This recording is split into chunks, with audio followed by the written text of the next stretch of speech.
okay guys, it's time to get a little energy for the night, and I gotta make sure that I'm drinking some water, so we're just gonna try and bang them both out at the same time. I'm going to be reviewing Hydro Rush. Time to get up, start moving. Gotta reach out and grab my Crypto Rush from Hydro Rush. Let's go. We've got to get this generator started, and we're going to need the energy to do that and to go exploring. Vibes up, fam.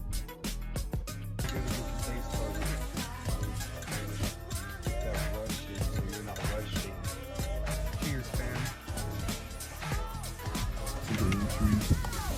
Okay, you guys have magnesium in here, 66 milligrams. Sodium, sea salt, 1,000. All right, it's pretty high. You got some potassium, keeps you nice and invigorated, keeps your bones and your joints going good, muscles from cramping up.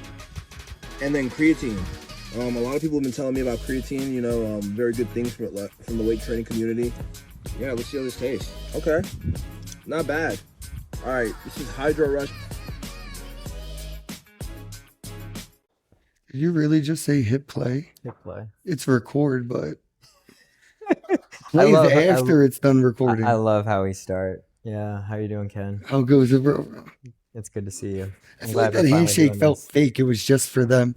You want to try again? We didn't even need to do the handshake. It was just for the viewers. It felt so fake. It felt so fake. I try to be as real as possible, but sometimes, you know, it just right. It's just like part of the theatrics of like content and shit. Right. And I love that you put your mic in your beard. You have enough that it'll just stay there. So hopefully it won't like shuffle anything. Oh, actually, maybe we should check the audio because the hair might scratch the mic. You're right. Does it look I'm like sure it's this? fine. No, it's not scratchy. It's Cool. perfect. It's perfect. So Ken, tell me about yourself. Tell me about, you know, life. Tell me about how are you feeling overall? Really? In the moment? In the moment, yeah. Overwhelmed and excited.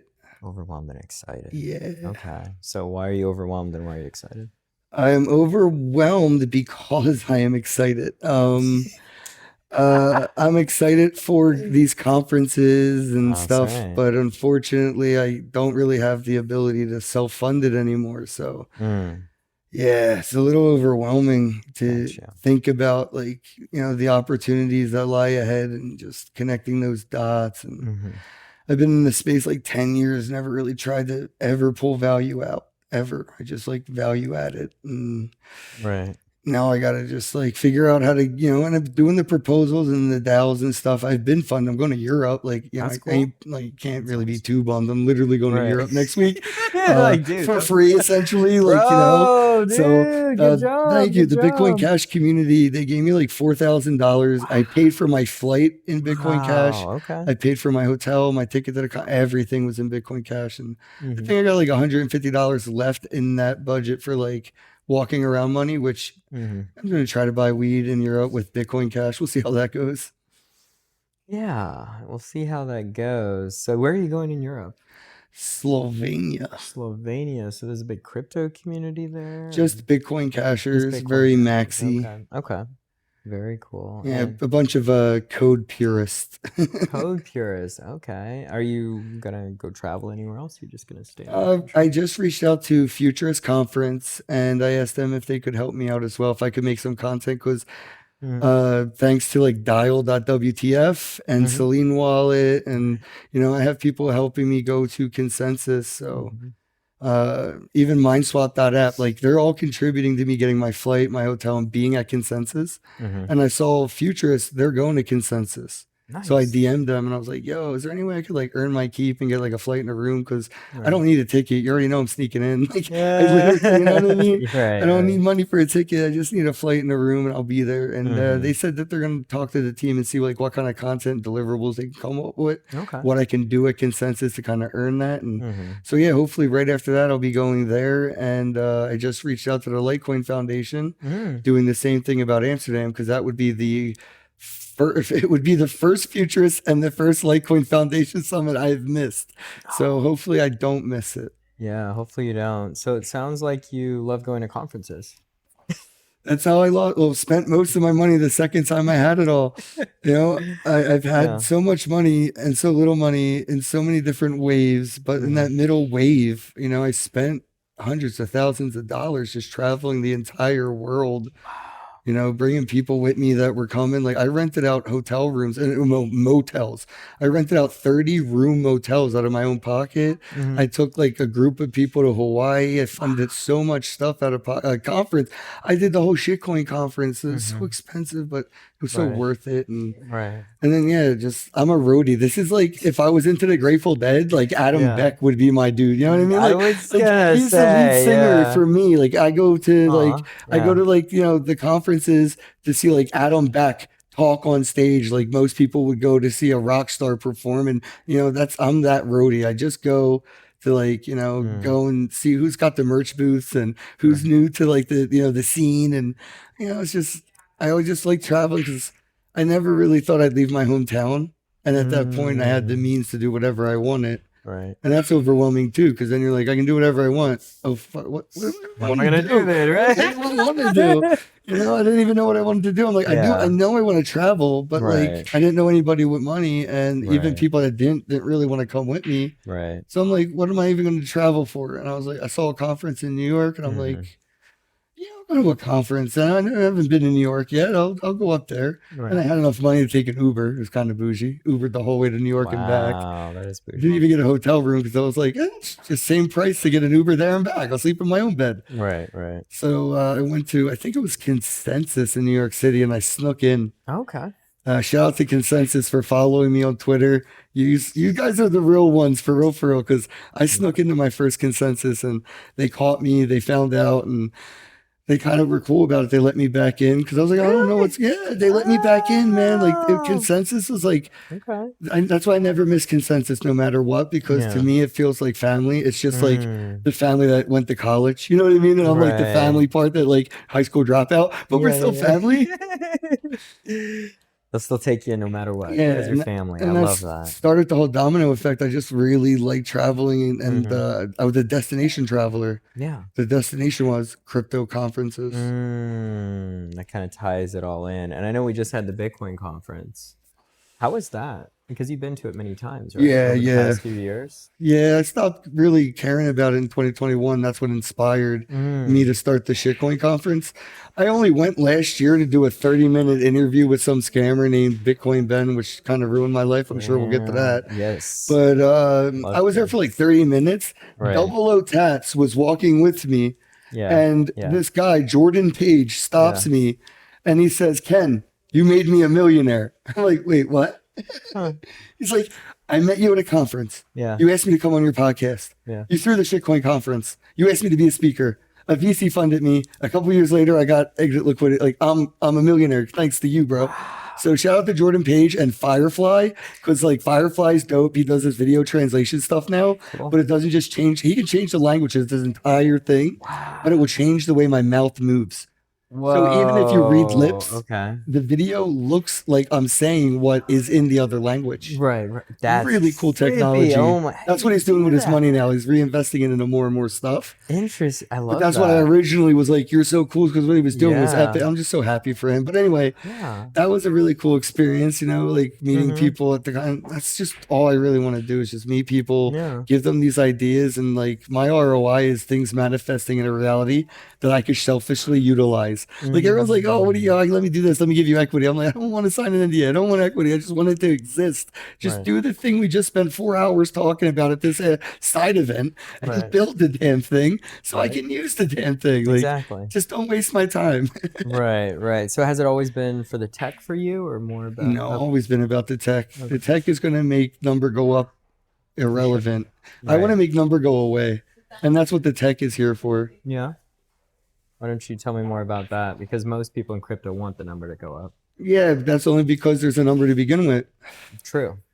So should there not be any numbers? Exactly. Well, not that number. It doesn't need to be that number. I think we can make money, the concept and ideology, obsolete. The concept itself is very new. You know, fiat itself is just a beta test in that concept of money and currency, right? It is not the overall. It is just another test within. Like, it wasn't just tool-ups then fiat. We have had many experiments, right? And fiat is just one of many, which has had a little or shorter lifespan than most preceding it. So this isn't even the longest lasting currency experiment. Right. It's so short-sighted to think, right? And so I think that the concept of money or the concept of currency will be as obsolete in the near future due to quantum computing, AI, truly making passive income passive. You know, clicking that button that says claim stake ruined the whole scam of people on YouTube saying passive income, just stake your crypto. Motherfucker, I have to log in, click a thing, do a wallet. There ain't nothing passive about that. Is when you sleep and you make money. When I got Claude though, running a fucking algorithm in the background that has access to all my shit, not only is it hitting the claim stake, it's taking the claim stake, it's paying my bills, it's ordering my stuff, it's doing my Netflix, it's keeping track of when I need toilet paper, eggs, bread, and milk. It's all there. That is passive, bro. And that's the missing ingredient that's making something like money obsolete. You know, with universal basic income being the starter point of that. And then, you know, obviously we have to get past the whole like greed and gluttonous and all that bullshit. But we'll always have that 1%. But if we starve them out, we don't breed with them, they'll never have offspring to pass their wealth down to. So stop fucking billionaires. Definitely. Yeah, I don't like I don't think anyone really likes billionaires. I think it's we got to stop breeding with them. They'll die off. They'll either have to start fucking, you know, each other and being inbred like the royal family had to do because nobody wanted to sleep with them either. We can make them extinct, this is true. Like an animal species that just stopped fucking in the wild. Right. Yes. No more Trumps. There's an end of a bloodline because they can't get pussy. Right. There you go. That would be brilliant. Oh my gosh. How did you first start getting into crypto? I got fucked over by Snapchat. Fuck Snapchat. Fuck IPOs. Fuck TD Ameritrade and fuck Wells Fargo. Yes. But like I tried doing a thing. So I was working at a cell phone repair shop for years, dude. I've been fixing the iPhone 3. I have a PhD in logic board repair. I was in to get it. Like I can do it. You know, I just don't got the I don't have a driver's license, but I can drive a car. You know what I mean? Right. So I was fixing phones, doing logic board repair. I saved up my first like $10,000, and I'm like, I can't even remember a time without selling drugs that I had a couple grand. You know, like if I wasn't selling drugs, I didn't have money. So I had a day job, had real money in a bank account, provable income. I got credit. It was cool. I felt like an adult, hair on my chest. I'm growing up. What do I do with this money that I don't need to spend right now that, you know, tomorrow when eggs go up and bread and milk and gas and everything goes up tomorrow, I didn't pay all that in advance with when the value was at where it's at. What can I do to like make sure that if when I need that 10 grand, I can spend it on the same stuff today in time later. So that way it doesn't lose purchasing power. So I was like looking into stuff like, you know, stocks, bonds, blah, blah, blah. I came across Snapchat doing an IPO. I skipped the DYOR and what IPO meant, but I really went into Snapchat. I saw they had the Spectacles vending machine. Do you guys remember Spectacles? Bro, they had a vending machine for Snapchat Ray-Bans. These are so old mentality. Snapchat was already doing this before, like 2015. It's crazy. They had a contract with the Winter Olympics that had like vending machines and all this bullshit. It was all hyped by the rumor, right? Like before the IPO. Now I know. It was all by the rumor. So like, you know, I was looking into it. I saved up the money. I downloaded the TD Ameritrade app. I'm trying to figure it out. I don't know what to do. I go to the bank where I had my direct deposit, Wells Fargo, and I waited in line like a schmuck. I sat down and like waited for the person at the desk. I don't know, like the little, what are they called? Bank tellers or bankers or whatever. The loan officers. Maybe. That person. And I didn't know really I still don't know what they're called. Thanks. But yeah, I waited and I sat down and they were asking me, why am I here? And they checked my account and all this. Well, actually, first they checked my account. They saw I had like 10 or 11 grand in it. And they're like, oh, how can I help you? Do you need a loan or something? And I'm like, no, I want to buy Snapchat stocks. And they like laughed right in my face. Like, not even trying to be mean, just was like genuinely like, what? And I'm like, no, I don't know. Like, don't banks sell stocks? I don't like, what do you guys even do here? Like, I was so confused. I was like 25, bro. Like 24 maybe, you know? And I'm like so confused on what's happening. And he's like, no, we don't do that. And he walked me through the TD Ameritrade thing. kind of showed me what was up, walked me through the IPO, accredited investing, $1 million or more, or a group of like 4 or less or something like that. And that's supposed to be like provable money that you could spare. Like if it disappeared, it wouldn't ruin your life type shit. And I was like, well, like, why don't they have that at the casino before I go in? Like if I go into a casino and I only have if I live paycheck to paycheck, there's nobody at the casino to stop me from putting the paycheck I just got Friday night on black. Right. I can risk my paycheck, and at the casino, if I lose it, I lose my wife, my kids, my house. You know what I mean? Like everything could be all from like a roulette table. So I didn't really understand the gatekeeping, and like, so I got a little upset about it, and I like waited, till it was public, because like that's all you could do. Right. As soon as it went public, well, the IPO I think was like $2 or something, right? It went public, it was like $20-something, bro. Right. And I went all in, like the whole 10 stack. Damn. Yeah. Okay. Like the second I could. Right. Guess what happened? Crashed to like $4 and never recovered, bro. Right. From $20-something crashed to $4. And I'm looking, I'm like, the IPO was $2. It public release was 20-something. Right. It crashed immediately to $4 and leveled out. Yeah. And I'm looking at, everybody that's in the IPO still doubled their money. Right. And that's where they left it. They just stopped selling off. They doubled their money. Okay. And I just felt like the biggest schmuck, like the dinner for schmucks, but at TD Ameritrade, It was so annoying. And I was very like upset. So I took all my money out that I had. Right. I went to the bank. I closed my bank account, stopped doing direct deposit. I got paper checks and everything. I was like, I'm out of the system. I'm done with this. Right. And like somebody whispered to me, yo, bro, like you can invest in weed. Like, that's so stupid. Shut up, bro.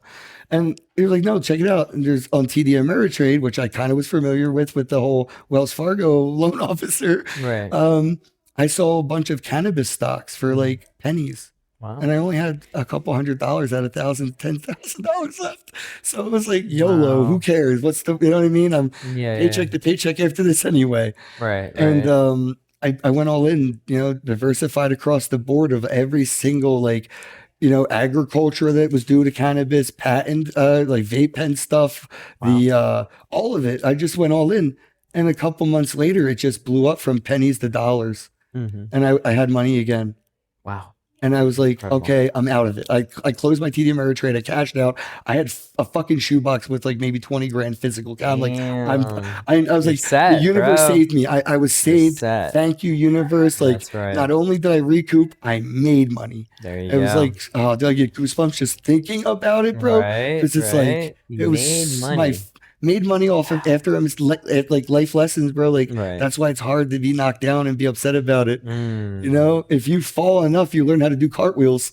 That's a great analogy. That's what I'm saying. That, falling with style, Buzz Lightyear shit. Fall with style, yeah. That's what I'm. You know what I mean? So I had all this money. My buddy knew how upset I was about IPOs. Right. Shout out to Matthew Harris. I don't think I've ever said his name out loud, bro. Thank you. Because he was I got him the job at the cell phone repair shop. And he was just like, overhearing all the bullshit. And he said, dude, there's like an ICO for Ethereum. You should check out the ICO. And I'm like, dude, I just got screwed by an IPO. He's like, no, an ICO, no credited investing, no KYC, no nothing, bro. Just a wallet. You send money to it and it sends the thing back to you. And I was like, oh, okay, cool. Let me check it out. Yeah. And I didn't really get into the ICO. I waited for Coinbase and all, but I listened to Vitalik talk about the Internet of Things or whatever, and Andreas Antonopoulos I got to talk about the Internet of Money. Yep. And I was like, oh shit, yeah. If like my computer needs to like pay for like processing power that off site, it's gonna need a wallet. It's gonna need money. It's gonna need a way to pay another computer. Computers don't like live in America or like acknowledge the country. Like their residence is the internet. Their country is the internet. Their government's the internet. Their currency should be from the internet. So I was like, dude, it just makes money. The Internet of Money and then the Internet of Things. And I was like, Ring doorbells. There's a video on YouTube for me doing Ring doorbell stuff. Like, boy, 5 or 10 years before Shark Tank. No joke. I was using voice over IP, Wi-Fi, and If This Then That app on Google Play Store. And I would root my device, set my phone up at my front door. And I had a thing charged. My mom hated it because it was like in the window of the front door plugged into like the wall. But like if you walked up, the the proximity sensor would get triggered on the phone, and it would immediately send me a picture of who was at the door, because I had a room all the way upstairs in a 3-story house. Wow. So like I didn't want to have to keep wondering if my friends were at the door, or if it was the mailman or somebody for my mom. So yeah, I did Ring doorbell way before Ring doorbell. Anyway, so I got into the crypto stuff with my buddy Matt Harris, and I went all in with that 20 grand, man. Like Bitcoin was like $400. I wrote an article about like how to buy I don't know what a Bitcoin is, but I own one. It's on Medium from like 2015. Wow. It was like $400 a Bitcoin, or 420 around that number. Honestly, it's funny. And I bought so many Bitcoin. No way. And I bought so many Ethereum and so many Litecoin. And about a year or two later, I retired. I was a millionaire. I quit my day job. Wow. I made a video on, this is my last day. Or no, I put my 2 weeks notice in video. And then 2 weeks later, I did this is my last day video. Right. And about a week or two later, I got hacked and lost everything. No, are you for real? Oh, and it's so crazy because an anonymous video, somebody made an anonymous video about me, about hacking me. Like, we are anonymous. Kenn Bosak, we have taken your assets. No. I'm not kidding, bro. It's so scary. I woke up, my phone was reset factory. My computer was factory reset. No. They had access to my AOL Instant Messenger, my MySpace, Dropbox, everything you can think of that I could have logged into, from like AOL Instant Messenger till, Bitcoin 2015, or 2017, I guess, when this happened. Everything was taken from me. And eventually I started a new YouTube channel. So it went live, or no, they gave me access to my YouTube channel so I could go live, and they were talking to me in my live stream, trying to like fuck with me and extort me. So I just like stopped streaming, whatever. John McAfee reached out to me.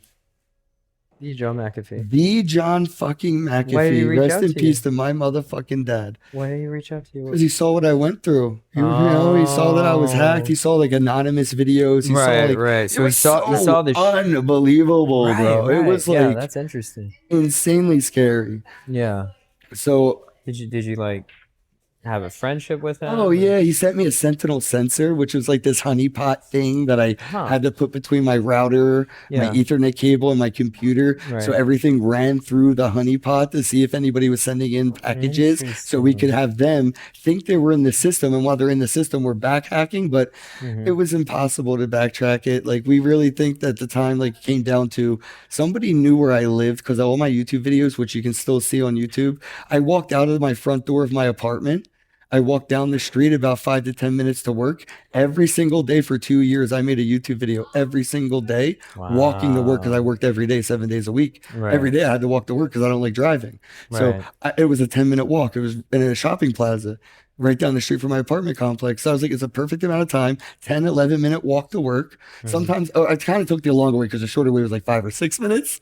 So I would walk and talk about the news articles I read while I was shit showering and shaving, getting ready for work. I'd read 2 or 3 articles. It would make me feel some type of way, and I'd talk about it on my way to work every day for years. Wow. And so yeah, when John reached out, he kind of helped me out with some finances, helped me start over. I think his involvement period got people to leave me alone, because it was like I was never contacted. They have access, whoever did this. They had all my nude photos, all my sex tapes, my God. anything you can imagine that would be in your cloud or in your computer, on your phone. Like it was, and it's from like, when I was young, like I started using technology when I was like 13, right? So so everything from when I was a minor up, they were like threatening me. And when John got involved, it all went away. All of it went away. So, I feel like he kind of like not only saved my life, but at least like my peace of mind. Like, I feel so much safer knowing, like, even though he's gone, I still know he's watching over me. I feel safer for it. No, that's beautiful. I absolutely love that. And talk to me a little bit about, your experience dealing with other, let's say, crypto KOLs and fuck those dudes, bro. Because I've always seen whoever crypto calls themselves a KOL, first off, I don't fuck with you. Right.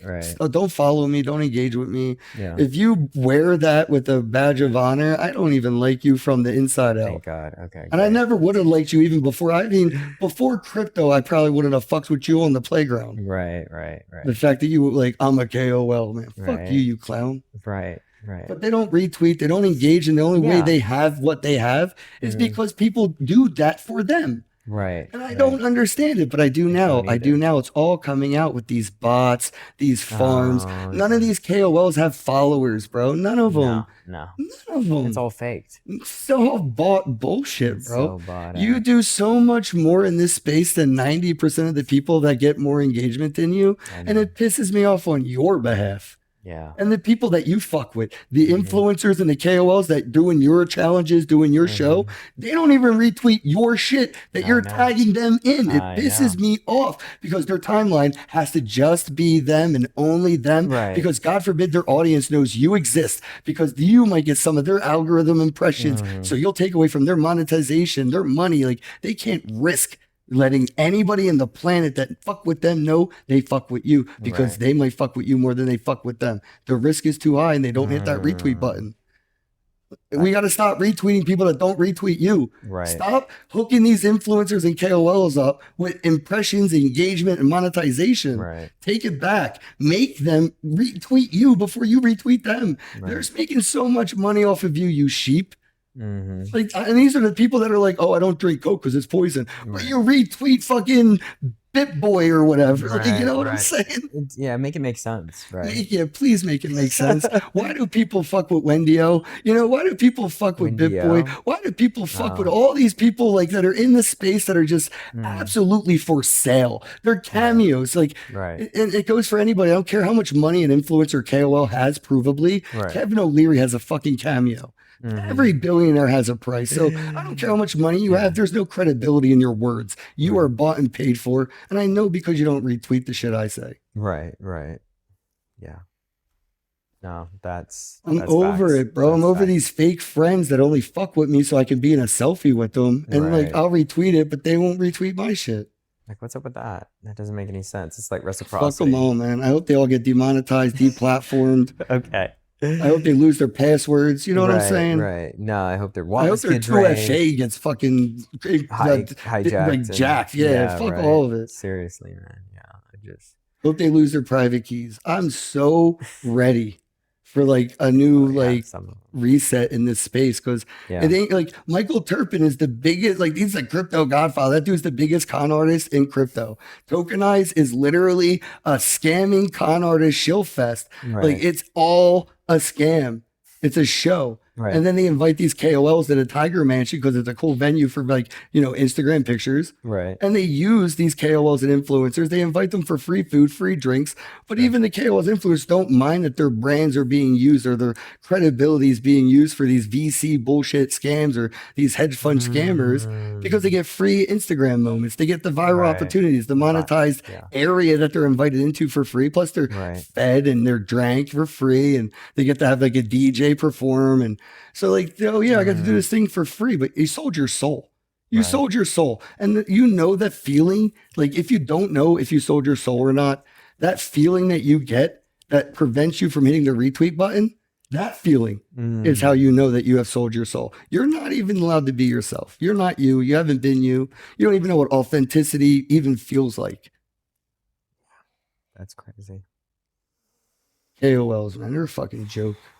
The term's a joke. It came from Clubhouse and Spaces. People that like got into crypto. Yeah, I was curious. Like 3 days ago and came out with a terminology that everybody used immediately. Right. Yeah, like where did KOL come from anyway? Yeah. Because they wanted to be like the CEOs, CMOs, CFOs, CTOs. So they wanted a 3-letter acronym that would get them in the club. Right. You know? No, that makes sense. If you want to be in the play, you have to be a part of the show.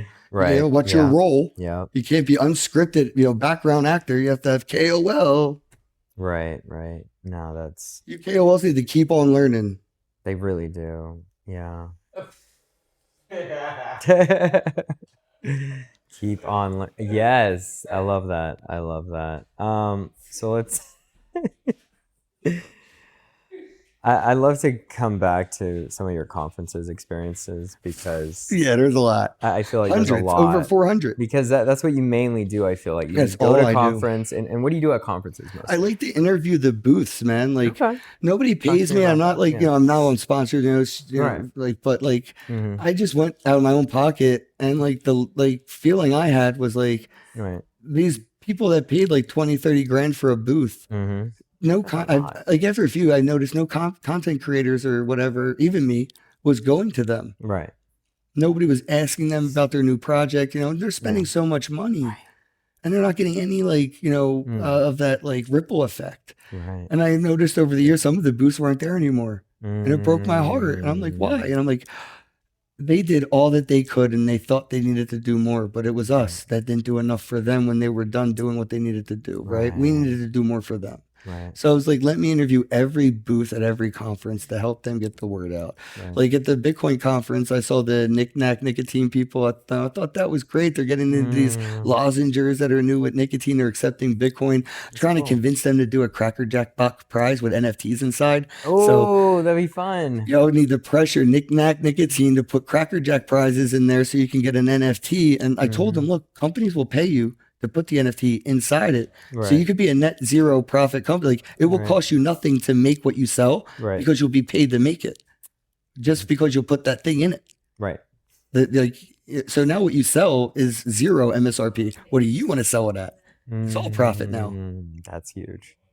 That's a great So thing. yeah, that's what I like to do. I like to meet projects, give them ideas, help them out, interview them, get them exposure, take selfies with them, even though nobody know, you know what I mean? Everybody else wants to get a selfie with a speaker. I stopped interviewing speakers in like 2017, 2018. I interviewed everybody that like was anybody, and I'm like, I don't need to interview them twice. Everybody that's how you know they're shitty influencers, shitty KOLs. If you need to talk to somebody like Charlie Lee more than once for an hour, you're wasting his time, our time, your time, because you're making them repeat themselves. You just didn't listen the first time you talk to them. Exactly. You know what I mean? I do know what you mean. I don't need to waste my friend's time. Like Charlie Lee, he's a busy dude. Charles Hoskins a busy dude. Like I would love to hang out and talk to them all the time, but how do I justify the hour a day outside of like, let's do a podcast and talk about the same shit you talked about on the other podcast you were just on? Right. Yeah. I got to come at them with a different angle, and that's what I'm doing now with the Not Another Bitcoin podcast. So I want to be talking to these people about anything but Bitcoin, man. I want to know what like their daily like routine is. What's their headspace? You know, their emotional like, you know, roller coaster throughout the day or year or life. Like what is their, you know, are they nihilists, you know, anarchists? Or what do they think of this or that? And pick their brains on things that just could be sort of that would help you understand why they're in crypto without them telling you why they're in crypto. Yeah, let's talk more about your podcast.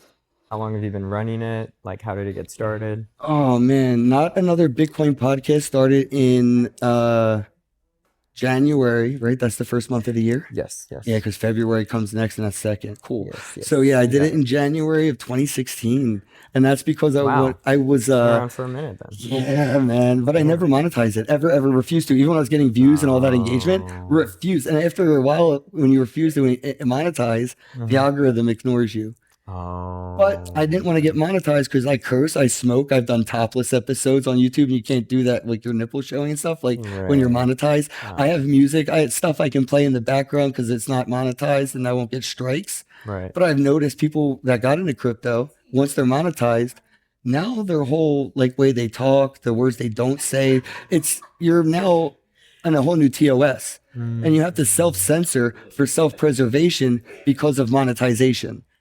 And I don't know how to filter myself enough to be like, okay, it's worth the couple dollars a month I'll earn to be like overthinking not to say the word fuck. Not worth it. Not worth it. You have to be yourself. Yes. And I wanted to also justify people's time. You know, I was a really big fan of the Bitcoin podcast. Or no, I'm sorry, the BTC podcast. I got the tattoo right here. Nice. This is my Harvard University. This is my Yale. Wow. This is where I went to school. I went and they started their podcast. I don't fucking 2014 something. It was years ago, right? But I didn't listen to their recent episode when I found them. Right. I went back to the first episode they ever did.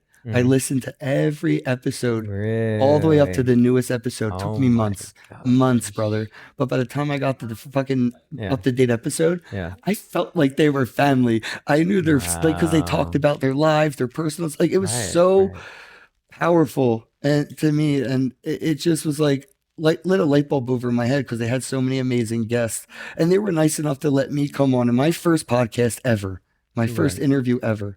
Was it with Andreas Antonopoulos? Nice. That was like, that's huge. Talk about starting in the deep end. Serious. You know, it was like talk about starting on hardcore mode. Like it was amazing. Yeah. And then from there, I said, I'll start my own podcast and I'll reach out to people and it'll justify them giving me an hour of their time because it's not just me selfishly doing it behind the scenes offline. Right. It's sharing it. And I think people that are guests on podcasts see the value in what they have to say, like I do with you in this, but people will hear, right? So it justifies the fact that like I'm sitting here doing this with you now rather than being outside smoking, having a different experience, right? Like there's value that isn't for me, it's for them. Right. And I wanted my guests to see that I had a them that provide value to as well. It's not just me asking questions for my own benefit. Right. It's for the world.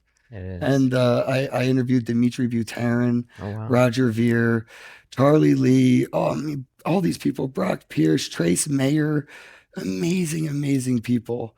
And it was like a crash course through like, I didn't have to go to school because I had one-on-one with every teacher that did lectures. I didn't need to buy a book or read a book. I still have not read the white paper. And I'm wearing it on my chest. Like shout out to Blockchain Wayne, Bitcoin Siaga, but like I have never read the white paper. Don't need to because I talk to enough people that already have that I understand. You know what I mean? Like I don't need to read a book, about a guy who's trying to teach me how to ride a bike.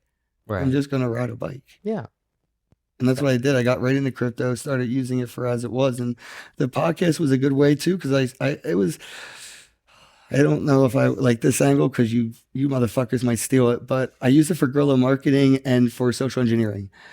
Like I snuck into my first conference. That's how I met Consensus Team. And that's why they follow me. That's why they're family. That's why they invite me every year. Like I love Consensus, but I wanted to go to conferences for free. Right. And how do you do that without providing value? So I was like, podcast provides value. It does. I applied to every conference as press and some said no. I snuck in. I did some press. They caught me. They kicked me out. Yeah. I'm still doing interviews in the lobby. I had a lobby con. Nice. Eventually one of the organizers would find out what's going on and I'd be invited in every time. Wow. Token 2049 follows me. Money 2020 follows me. Consensus follows me. The only one that doesn't follow me anymore is the Bitcoin conference because in 2021 I started the shitcoin conference, but they used to follow me. Futurist follows me. Litecoin Summit follows me. I mean, you name it, they follow because I met them through sneaking in, getting kicked out. Wow. There plenty of people have stories of seeing me getting like kicked out of conferences. Crypto Chicks, Vitalik's mom threw me out by my ear because I snuck in to interview Ben Gertzel, the father of Sophia. Okay. I snuck in to interview him. I got my interview, but I didn't have a badge. She noticed and kicked me out. I got back in. Vitalik was nice enough to ask his mom to give me a free ticket because I was outside smoking with Vic, and Vitalik came out and saw me with Vic, and he was like, "Hey man, like what's going on?" I'm like, "I can't. Your mom kicked me out," and he was kind of like instantly like "Oh, I'm sorry," and it was really cool of her to be like understanding because I showed her. I'm like, and again, it was all social engineering, but it's fucking Vitalik's mom, bro. Like she ain't gonna be socially engineered. It didn't work. Right. But I sent DMs and I'm like, "Hey, press this, that, and the other," and then I sent another DM saying, "Hey, thanks for the invite and this, that." So when I got to the conference, I showed the people at the booth like, "Look, we're engaging with each other. You invited me," and it was like I tried the Jedi, trick. And it didn't work on his mom. She was like, "I didn't invite you anywhere, bro. Like, I don't know you." And I was like, "Yeah, okay, I tried. It is what it is." You can't hypnotize everyone. But that's basically how I try. I mean, I literally show up to conferences with just that moment in that day while I'm standing in line. I'll apply for the press pass. I get the email that says, "Thank you for registering." And I get in line. They're like, "Hey, where's your..." I got the email that said, "Thank you," but I never got a follow-up.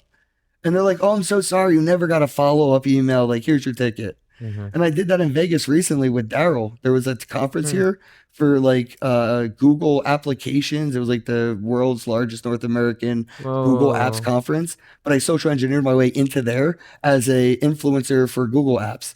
And I gave my badge to Virtual Growth. Shout out to VG. And we had free food, free drinks with that badge. And I social engineered my way into it. Wow. That's amazing. That's why I like going to conferences too. Because for me, it's like the reverse of an escape room. I don't care about. I've never thought of it like that. Reverse of an escape room. Yeah, it's so fun. It really is. It is. Justin Sun helped me sneak into Token 2049. He did. I didn't have a ticket. Oh my gosh. I was hanging out in the lobby. I saw Justin. I was like, "Bro," and he, Kenn, because we engaged before that, right? So he knew I stand the fuck out a little bit, bro, especially in fucking Hong Kong. Oh yeah. Yeah, you would. You would. Right. So he was like, "Yeah." I'm like, "Dude," and he had security, like 6 fucking big ass security guards, bro. Right. like, Oh shit. but we're talking, Yeah, and he was yeah, beelining it into the conference. yeah. Okay. And he just like didn't know, but like I didn't have a ticket, bro. Like, and I didn't Right, expect the right, opportunity, right. but I took it, and he walked me right into token 2049 because his security stopped their security from even messing with Right, us. So as right. soon as we got in, he was like, "All right, I got to go on stage, whatever." And I don't listen to speakers. I watch them on YouTube after I'm done the conference. You Right. can't get that time back, bro. But that video is recorded. You can watch it when you're leaving. Please don't listen to speakers speaking at conferences. Even if you're their biggest fan, you cannot get that time back. It's being Mm, recorded. You do have right. to travel home. ROI, bro. Like use that time to watch that, There you right? And use go. the There you time go. instead to mingle in the hallway. So I Right. told Justin, yo, bro, I'll be back. I went to booths. I found EliPal, which is awesome. They were the Mm. first air gapped wallet and a hardware wallet. I'm like, you guys air gapped it? Like, fuck yeah. Treasure was like the Wow. first to Let's do this and they didn't even go. air gap. Like, so I was really excited to meet that. And anyway, security found me. I was live streaming. No. And then security found me. Yeah. And I didn't have a ticket or a badge or nothing. And I'm doing all these interviews one by one. It wasn't like legit because I knew I was going to get kicked out. That's why I was live streaming. And I got kicked out. The live stream kind of went viral because it was like a funny way I got kicked out. And the organizer of Token 2049 came out to the lobby and said, "Hey, Ken, look, this video, whatever, it's not like a really good look. And I'm sorry, whatever. It's not cool what you did. But he saw value in me being there. I didn't, it was cool the way he handled it, Mhm. and he was like, if you delete that video, I'll give you a press pass. You can come into Token 2049. And I told him, I'm not deleting the video. Like, just because you said that, like, I didn't say it like that, but like, I was like, I'm not deleting the video. And he said, all right, I understand. And he just gave me the badge and kind of walked away in defeat. And I felt so bad that I deleted the video. But I didn't want to delete it just because I felt extorted or whatever, bribed to. Like I deleted the video because I felt bad. Like, oh, he's right. I disrespected him. I Mm. made whatever. It wasn't cool what I did. And I totally agree. It wasn't cool, but like, it's also not cool to have tickets for like thousands and thousands of dollars when the technology is so new that people that need to learn about it can't afford to learn about it. It's Right. like it's gatekeeping information. Right. And I'm sure the booths were appreciating the acknowledging I was giving them, and my audience was aware of their existence and whatever. So anyway, Right. Token 2049, they follow me. They invited me out. I actually just fought in Singapore at Token 2049 and Wait. crypto fight night. I got knocked What? out. In the third round. Who knocked you out? Grimace, but that dude is a beast. Oh He's my on like every God. steroid imaginable. That dude has been Okay. training for a decade. That's not fair. He's KO'd 6 people in a row. Wow. And like I'm the only person that didn't like fall asleep. I got a TKO. I got knocked to the ground 3 times. And Damn. I had 30 seconds left. Right. And Grimace knows I'm talking shit. Shut the fuck up. He knocked me out. I'm gonna say he's on steroids, you assholes. Probably. I'm gonna say whatever the fuck I want. Plus, he was overweight and I was underweight, and that's legit. But that's my fault and a little bit of his fault. You know what I'm saying? And we still did the fight anyway. Right. But Right. I never even stepped on a canvas. I didn't spar. I refused to really spar. Yeah. Because like I've been in fights and I never trained for a fucking fight that I've been in. Like you just hit me and I hit you back. I've been in fights. Right. I've never had to be like, oh, I'm gonna get beat up tomorrow. Let me like train today. Right. So it's whatever. I did some training with Macaque Flow. Mhm. He's a fucking champ, bro. Like he taught me some techniques that really aren't applicable to first time fighters that I learned. Like once you're in the ring, bro, it's like you don't know shit. Your body is so retarded. It's like trying to follow people doing the electric slide when you never seen the electric slide. Like you're just gonna be bumping into people, looking foolish. And I was tripping over my own 2 feet. It was so much fun that like the fun outweighs like whatever. Who cares that I lost? I had hundreds of Asian girls screaming my name. That's definitely something you need more of. I hope you don't edit the fact out that you're so tired. I You're am nodding so off during tired. this interview I because am. you're so overworked. You have barely slept. I You do have. so much. Thank you, He's bro. doing I this. acknowledge He hasn't slept in like a week. And Yes. he's still working. I know, but He's literally you're- taking cat naps in between my questions and answers. And I'm still asking you Oh questions. no, Isn't dude, this you're on amazing? point there. No, this isn't shade. This is flowers. Flowers. You're such a hard worker. And Thank that's why you, I'm so man. mad. I I am appreciate so that. mad at the content creators, influencers, and KOLs that you Yeah. are putting effort into Right. aren't giving you the same, not even half of love back, bro. Yeah. You guys should show more love to the people that love you. Reciprocation Yes. matters. Yes. And when there is no reciprocation, Right. it becomes one-sided and that Right. feels dirty. It You guys does. should feel dirty when you don't hit the retweet button. Definitely. Thank you. Thank you for acknowledging that. Thank you for acknowledging that I work hard. Yes, I know. Yeah, I don't want them thinking you're not enough because you're drunk and shit. Like, this dude's so worked out, bro. Like, he's been traveling back and forth to the Teardrop Camper all the time. He's out here editing, making content. He's over here in the house hosting. Exactly, that's what I'm saying. We did Spaces yesterday. We did the live stream, the mint bro. party. I saw. I was trying so hard to get in. I know. I literally, we could spend an hour talking about what you just did, listing, not even talking about, just listing all the stuff that you've done. This isn't about me, bro. This is about you, you know? It's about us. It's about us, and it's about them too. It's about you, me, and you watching. Right. You're included too. Yeah. And no, you I appreciate it, bro. Bitcoin Barbie, I see you. Yeah. Hi. Big shout out. Shout out. But anyway. No, she photobombed our interview. All right, well. That's how you know it's a Kenn Bosak interview. Bro, I was interviewed at CIS after I talked to Steve Wozniak laying down on the ground. Somebody asked me, can I interview you? And I was like, only if you let me lay down on the fucking ground, bro. There is an interview of me in the middle of the conference, CIS, LA, Crypto Investment Summit. I'm laying down on the ground in the middle of the whole conference, like registration, everything. And the dude in the suit with the fucking, he's like a news reporter. He's like, all right, he laid down with me. And we did the interview laying down on the ground. They set the camera up on the tripod, looking right down at us. Right. Oh my gosh, that's incredible. That's how you know. Like, I don't do shit normally. Like, because then it feels there's too much pressure not to fuck up. Like, you know when you wear a white t-shirt and you get a ketchup stain? Yeah. It feels like 100 pounds just landed on your chest. It's so right? horrible. It feels like 100 pounds, even though it's just a ketchup stain. Right. I'm good. I'll add 3 more and make it a smiley face. Right. Right. And I think another reason, like, I wanted to do this, even though I am tired, definitely physically, emotionally, like, it's been a week, you know, going through 2 different conferences, doing side events, hosting our own side events multiple times throughout the week. And then on top of that, yes, running a TV Survivor Crypto show. It's a lot, fam. It's a lot, but you know what? We're all doing a lot, though. Yeah, but you're you know doing, what I mean? And but it's like, how many times do we get to actually come together and actually do a live interview? You know, it's like, it doesn't matter what we can do online, but at the end of the day, it's the human connection. It's the following through. It's the showing up too.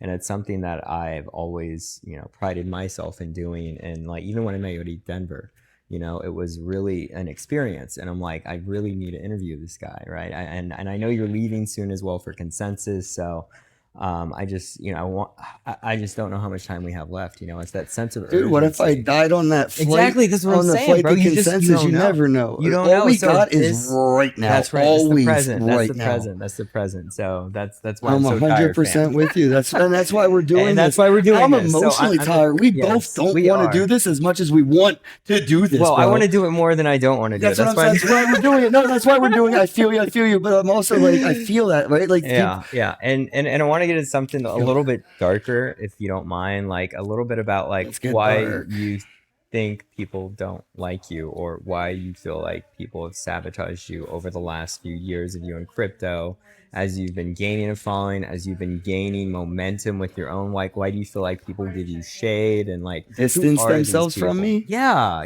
Because I am known for calling out scammers. Right. Tell me more about that. So many viral videos on Twitter about like confronting people in person. I was over in 2016 when I did the video, like 17, whenever it came out.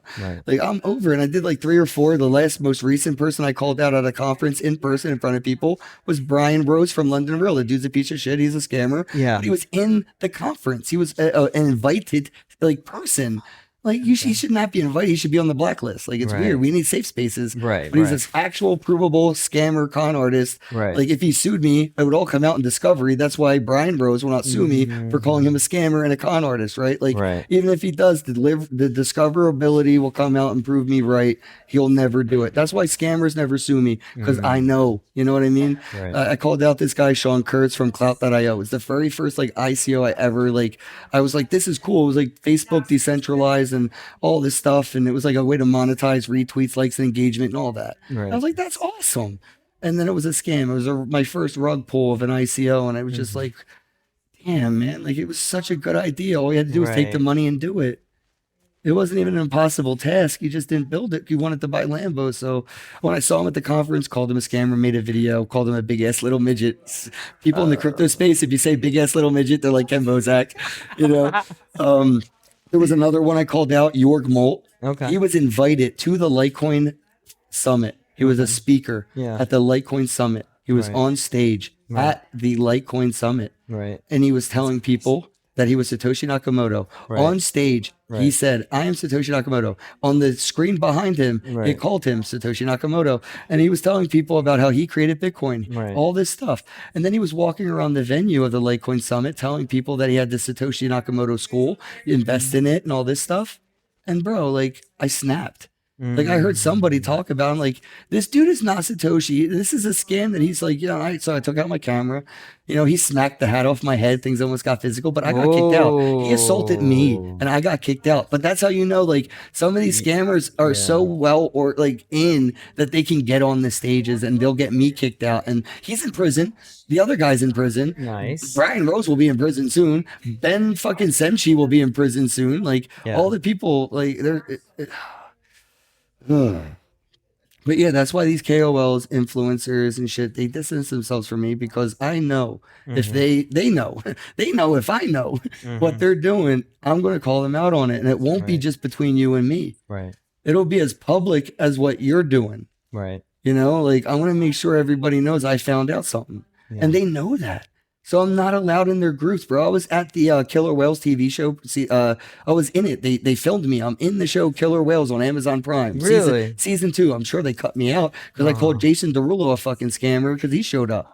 They were so happy. All these influencers, all these KOLs that were there for the Killer Whales TV filming in Hollywood, they were so excited to have Jason Derulo show up. And I'm like, he's actually a scam. Like, did you not watch the CoffeeZilla video? Right. And they're hugging him, dapping him, taking selfies, tagging him. I'm like, this is so parasitic. Your parasites literally leeching on other parasites. How do you not get, like, you know, septic, sepsis or whatever? Like, you guys still surviving. Right. So they don't invite me out. I don't really fuck with them. I'm in the group chats and shit, but like, that's because, like, I guess we're friends, but like, they know, like, I'm making snitching great again, bro. Make snitching great again. Seriously. If you see something, say something. You know what I mean? Like, don't just whisper it to somebody's ear. Like, because that's what happened to me with Bitcoin Ben and the Crypto Club, man. I had like 2 or 3 people come up to me and just whisper in my ear. And I wish it would have been a tweet, a YouTube video, or a public article. Right. Because that adds more, like, you know, you're not just a hater. You're not just envious of my position. Like, it adds something. Yeah, definitely. And adds not even doesn't have to mean you're telling the truth. Just like weight to it, right? Right. Yes. So, like, you know, and then I ignored these people that if they would have made a tweet, otherwise would have immediately was like, okay, this is real. Right. But just because, like, I was in the position, you know, running the club and doing what I was doing in Vegas, it kind of was like a little jaded envy, you know, animosity type. It was like hard to be like, what you're saying is, you know, direct. Right. But if you would have just tweeted it to the world, not just to me and my position at the time within it, it wouldn't have been just for me to see, and I would have seen it. Right? It would have been public knowledge that I could have consumed instead of just for me knowledge, and then that's consumed differently. So I didn't really believe it, but yeah, it turned out I wasted my time at the Bitcoin Ben Crypto Club in Las Vegas. Damn. Ben Semchi is a con artist and a scammer, and I just, if you see something, say something. If you know, even if you can't prove it, if you know it, say it. Right. Because if they try to sue you for it, their lawyers and the government will find it through discovery. You don't even need to prove it. They have to prove what you said was a lie. You don't have to prove what you said was the truth. So if you see something shady, say something immediately. Right. No, I absolutely love that. I think we should definitely. Yeah, there's no excuses because people always say, I don't want to get sued. I signed an NDA. First off, if you know it's a scam, the NDA don't have any weight. So you're just not saying something because you want to keep getting paid. You have like you have some kind of allocation that's being, you know, given to you every couple of weeks, and you don't want to ruin your token allocation. Say something. Right. It's like, why don't people speak up more? Why don't they actually have a voice and actually? Because they can't get a job at McDonald's. So if this goes away, they can't even flip burgers. They have nothing. Right. They genuinely have nothing. Like they can't even get the most remedial physical IRL job. Stop attacking me. Oh my gosh. Everybody engage with the Bitcoin Barbie so she doesn't go homeless. Oh my gosh. I know, right? No. The Bitcoin Barbie .cake.cash. I love cake. I love cake. What kind of cake? That kind of cake, bro. That kind of cake. Oh, okay. Yeah, you are. No. Sweet dreams. I did want to say, are you going to consensus? I'll see you there. The community helped me get there. Yeah, I'll see you in a little bit. Dial.wtf, I'll pick you up. I'm dropping you off. mindswap.app, Celine Wallet, Yep, I'll drop you off in the Cash morning. Stamps. They helped me go to consensus, so I'll be there. All right. Yep. Have a good night. All right. So anyway, yeah, people suck. We suck too, though. You know, like that's another thing. Is like I get into my own shit where it's just like, I don't know, like I don't have the. I'd rather play video games, right, than be in your space sometimes. You know what I'm saying? Really? Like, and that makes me feel some type of way, even about myself. Like, Yeah. like dude, he's doing all this work. Like, it doesn't take that much effort to just like pop on the space and lower the Right. volume while I'm playing my game. That's like, true. I need to be more considerate of what I wish people would do for me and do that for them before they even do it Yeah, for me. Before you even feel like retweeting me, I'm gonna retweet you so much. Yeah. When you see that button, it's gonna feel so bad if you don't hit it. Right. I'm gonna over engage. I got notifications turned on for every person I met in this house. Wow. Every person in Thank this you. house that I Appreciate met, that. notifications of all notifications are turned on, and I've been liking, retweeting. My timeline don't even look like my timeline. I've seen that. And that's Yeah, how you other repost timelines a should lot. look. Yes, I agree with you. More people should do that. But because they're monetized, self-censorship, self-preservation, Right. monetization. Right. It's all fake, bro. It's so fake. Everyone's so fake. Right. But how do you overcome that fakeness? Do this. Be uncomfortable. Go streaking. Go to a nude beach. Do something that you really, really, really, really don't want to do outside your Right. comfort zone, Right. and get comfortable doing that, and do that everywhere, and make everybody uncomfortable around you instead of you being uncomfortable around them. You know, if I was uncomfortable around all these suits. Right. Now I dress the way I dress because I know I make them uncomfortable when they see me in the same room as them, bro. You know, I'm the shark that shows up. They're like, oh, here's a megalodon. No shit. I see it when they see me enter There the you room in go. pajamas and onesies, and they I ask love me that. questions about shit. I'm like, yeah, I get it. Like, I Right. made you uncomfortable. That's why I'm so comfortable in this environment now. Right. You know, right. so that's how I do it. You know, be so you. Mess with your hair, make it messy. You know what I mean? Don't be so like everything has to be perfect. Pop half your collar. You know what I mean? Like have a stain on your shirt and just like deal with it. It's not that Right. big of a deal. Right. And like rock one day, just one. Here's my thing to you watching this video. Eat a hamburger and get a messy white t-shirt and go around the rest of your day with it without even acknowledging it, and see how many people actually acknowledge it and see how it actually matters, because it don't. It Nobody don't. will. Nobody Doesn't cares. matter. Nobody cares. Yeah. They're too self-absorbed anyway, right? Yeah, exactly. Yeah. People don't notice you as much as you don't notice them, bro. That's right. But That's people right. think there is, because it's that Right. ego, bro.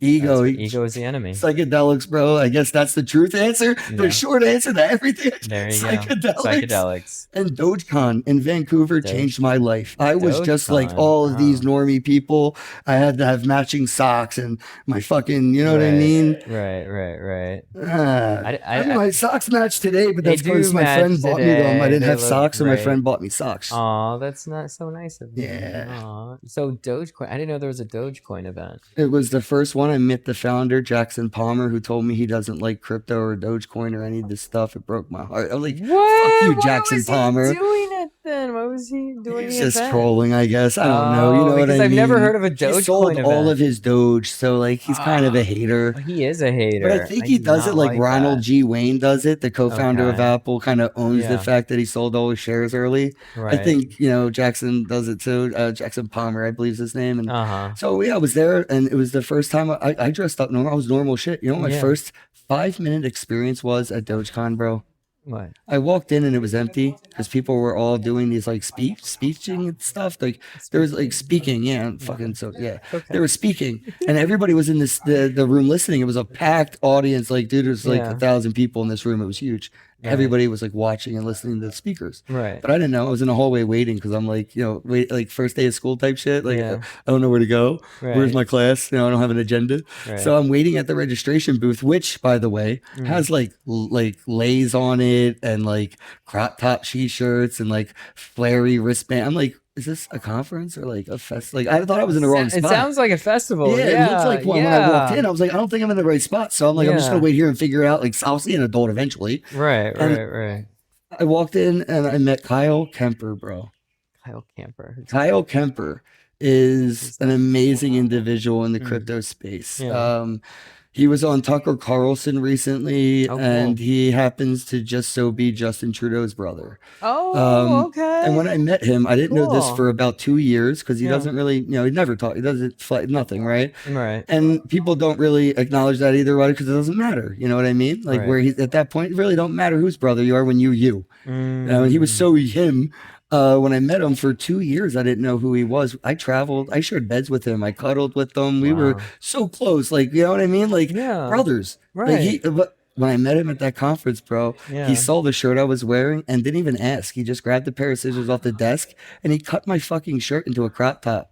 Yeah, indeed, bro. I was about to hit a dude. I'm like, who I was at that time was like instincts to hit. Like, what are you doing, bro? Like, get the fuck off me. Right. And like, he was so positive energy. He was like, trust me, I got you. And like, I was like, my shirt, like, it wasn't, what are you doing? Right. And he cuts it into a crop top, cuts the little slits in it so it's all frilly and stuff. And it was follow me. And I'm like, okay, like, I don't know what's happening. Didn't even ask me for a ticket, dude. Nothing. Didn't ask me.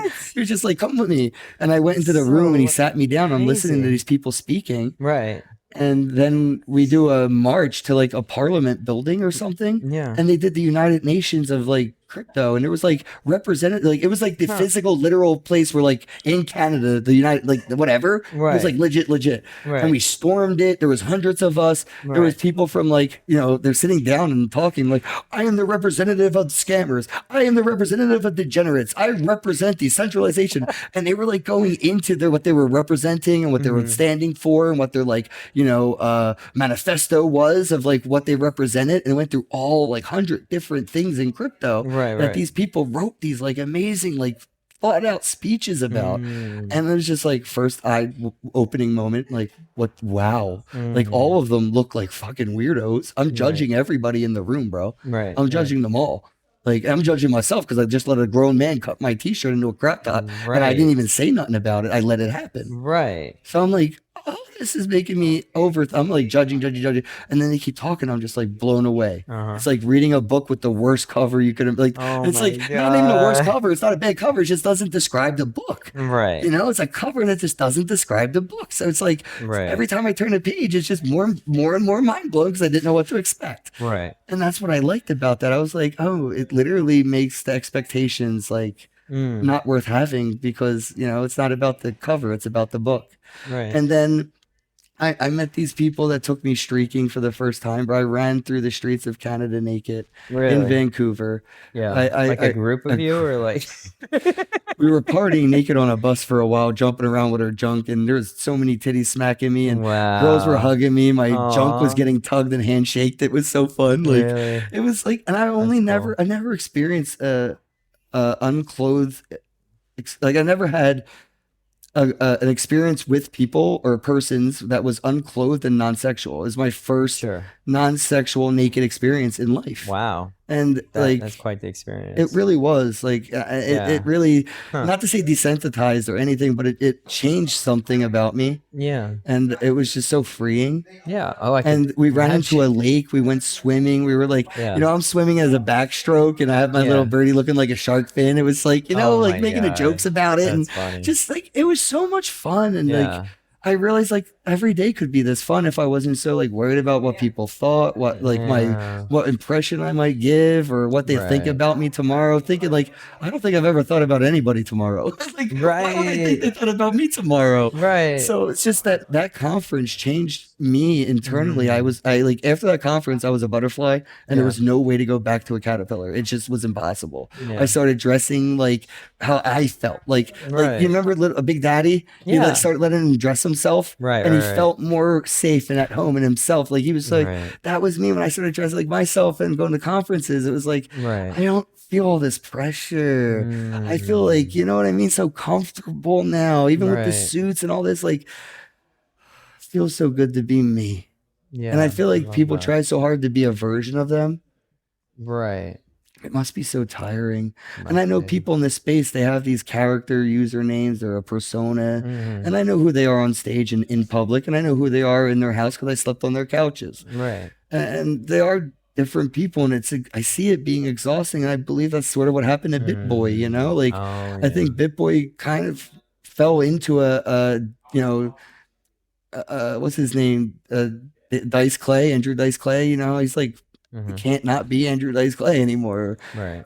You know, it's just he had to be BitBoy, and he couldn't not be the character on the camera, off camera anymore. He fell into the role, and I've seen it happen to people, but I don't want to have to be like a different version of me anytime ever. Like whether you're a girl that I'm dating and we're in love, or you're a stranger I just met, or you're a family member I've known my whole life, all of the versions that you can describe to people will be the same. Yeah. Yeah. And I find you're really comfortable. Well, physically right now, but like just with yourself. Well, that's fine, because I made sure I was like, look, I'll do the interview, but can I do it laying down? I made sure I set boundaries. And I think people are afraid of setting boundaries. No, for sure. And like, I try to do it respectfully, but with conviction. I am stubbornly convicted to my comfort. You know, I walked out of Tokenize because I was uncomfortable. I've walked away from conversations. I've blocked people. I've unfollowed them. I immediately make myself comfortable when I'm uncomfortable. And if somebody, like, if you would have said, no, can we sit up? Like, we wouldn't be having, it would be a world's different conversation, because you would have had a more, you know, uncomfortable version of me to talk to. Right. And part of my job as an interviewer is to make my guests comfortable. So I'm glad you're comfortable right now. Thank you so much. Of course. It's kind of the rule of thumb. Like you said, like, I want to do this more than I don't want to do it, because I'm emotionally drained as much as you might be physically drained. Like, I've had a week, bro. I'm poor. I have no money. I'm at the mercy of my friends who I've helped. I'm not saying like I'm counting, you know what I mean, what I've done, but like I'm so grateful they're still here for me, since I'm not there for them in the same way I used to be. I learned that wasn't about what it wasn't about just because Kenn had money. Right. It's like a credit. Like, I still have a team. Right. And like, so it's been really hard this past week being here, not being able to like buy food when I'm hungry, or weed when I want to smoke, or get an Uber to leave somewhere. Like, right. And you were saying before how you were a millionaire at one time. 3 times. 3 times. 3 different times. And so why is it that it seems like you can make money, then lose money, then make money, then like how? Because I don't care about it. Never have, never will. I've had $1 million, and you never see me with a Lambo. That's true. That's true. I bought my mom a house. I bought my manager at the time and Elise a house. I never did anything for myself. I don't. So if I can't, hear me out. If I can't take it with me when I'm gone, I'm not putting my me into it. And me is value, right? Like, money is an extension of you. The time that you through alchemy, you put you into the money. Right. I'm not going to put money in this stuff. I have memories I can take with me, bro. You know what I'm saying? I invested all of it in the memories. And I love that. And like, it's because I don't care about it. It does come, like, even earlier in the first store, I lost 10 grand, made 20. Like, and then I lost $1 million, made another selling NFT. Or no, that was before I made $1 million trading. Lost this one. I spent it all. And then I did NFT sales. I made another $1 million. And I hodled it with these stupid diamond hands from $1 back down to 3 cents. But my God. Don't remind me, bro, because I was AFK for those 2 years. Oh my God. But yeah, man, I spent it all on the way down just living. And so here's my explanation of it, bro. Sure. Like, I have the recipe. I know how to cook. Yeah, I know. Once I'm in the kitchen, I'm baking millions. Right. I have 3-time track record. You think I can't do it a 4th? I know I can. That's might sound arrogant, but like, have you been a millionaire 3 times? I have not. I heard the first million was the hardest. No, dude, it was after that. It becomes easier. Yeah, right? It literally, it was easy, and the first one was easy. The second one's even easier. The third one was literally the easiest million I ever made. This next one should be real easy for you. I actually, it's so. It's kind of scary how easy it really is. Yeah, but I am fully aware of all those times I made those millions. Right. No matter how I did it, it came from somebody who didn't. Somebody had to lose for me to win. Whether it was somebody, buying, selling, trading, shorty, whatever. Yeah. All the money I ever made was from people that lost it to me in some way or another, right? Whether they sold their Bitcoin and I bought it, or they shorted it and I longed it, they bought my NFTs or whatever, right? Like, I need to make sure this run is something that will generate something for whatever got me to it. So however I make this million, however I got there with this team, the media thing, whatever, it too has to now make a million from the million it made me. It has to. I have to find a way to build a cyclical economy around myself. Like I'm a cyclical solar system because I'm the sun. Even better. And I can have a cyclical solar system revolve around me. I could have this team, that team, that team, that team, all feeding each other into this one ecosystem that is around me. That's beautiful. And it comes down to a lot of new pressure because like 10, 11 years in crypto, I've been self-funded and now I'm broke because Bitcoin Ben ruined my life. I wasted my time at the club in Vegas and I had to help people relocate. I had to unstake things that I was earning APY on that I was spending to live on. And like now I'm nothing. You guys, I'm pretty public. Track all my wallets. I have never not shared a wallet. I'm Kenn Bosak on ENS, Phantom Wallet, FIO. You can find my MySpace, Kenn Bosak. I've always been me on PlayStation, Xbox. You can add me, Kenn Bosak. But like I'm public. Even when I had money and even when I don't, like people, my closest friends are like, you got to stop telling people you're broke. I'm like, why? I am. And like, if they're in a position to fucking help me, like I'm in a real bad position. I could use it. Like I'm not embarrassed. I don't have embarrassment. Like, I don't know what embarrassment feels like anymore. Embarrassment to me is a non-event. Like I don't acknowledge embarrassment. If I start to feel embarrassed, I do it on purpose just to fuck with me. You know what I'm saying? Like if you see your friend afraid to get in the pool, you push your friend in. I don't have many friends, bro, so I push myself in. Right. I love that, Kenn. You're so true to yourself. You're so authentic. I'm all I really have, dude, to be honest. It's like you're aware of really who you are. Well, I did 2 years of isolation after I lost my family, man. Like I really went deep into me. Whoa. Like I know who I am. I spent 2 years with me. 2 years of isolation. With just me. Well, I had a girlfriend at the time, you know what I mean? But she was really sick and she was always in the hospital and stuff. So it was like, even then, a lot of just me taking care of her while she's unconscious. So a lot of alone time. Yeah. But you sound like such a people person. Yeah, no, that's why I love conferences. And like, I've never felt safer in any environment than a Bitcoin conference, even though we're surrounded by a lot of scammers. Like it's physically, they don't have the balls to do it in real life. Like you could leave $100 bill on the table at the Bitcoin conference and every scammer will walk past it because they don't have the balls to get punched in the mouth by the motherfucker who watched them do it. So you could leave your phone out. No one's going to pick up a phone that ain't theirs. They're all pussies. But they'll scam you on Twitter. So like being in this space, I feel so safe because they're fake tough guys. You know what I mean? I'm from Kensington, bro. Like steal from me. I'll fuck you up. I don't care. I'll beat you up. If I can't beat you up, I got money or I got friends. Like I'll figure it out. I'll hack your account. I'll make it look like you did some shit and I'll report you to the FBI. Like, I don't give a shit. I'll get back at you, big dude. I don't care how big you are. I'll find a way. So like, I am so comfortable in these Bitcoin conferences, man. It's like to me, family reunions at this point. You know, that's what I was gonna say. I've seen Lynn. I've had so many moments with so many people, like Lynn Ulbrich, Adam Back, Janice McAfee, Nick Zabos, Nick Spanos. Peter McCormick, you know, like these, dude, they're like family to me. Like, dude, I was talking to somebody at the conference and Peter McCormick literally ran full sprint at me like a beast, a wildebeest. Really? And he hugged me. Ken, I love you, brother. I gotta go. I have a and I'm like, dude, well, I see you later. He's like, no, I have a flight. That's why when I seen you, I have to go ahead and I have to leave. I'm like, all right. And then I talked to the person like after he ran, like, is that Peter McCormick? I'm like, yeah. He's like, who are you? Like the whole conversation changed now. Wow. Like, who are you? What are you? What do you do? Why are you so important? Like, I'm not, bro. I'm just loved. Yeah, I can see that. And you love so hard. And I feel like that reciprocation doesn't really come back. Well, I never asked for anything, dude. I've always been self-funded. I never had to ask anybody to promote this. Can I shill this? Can I come on your show to talk about that? Will you come on my podcast? I never had to be like the other KOLs and influencers. The reason they don't got the same people that follow me following them. Yeah, but I'm saying you don't have to ask. Reciprocation.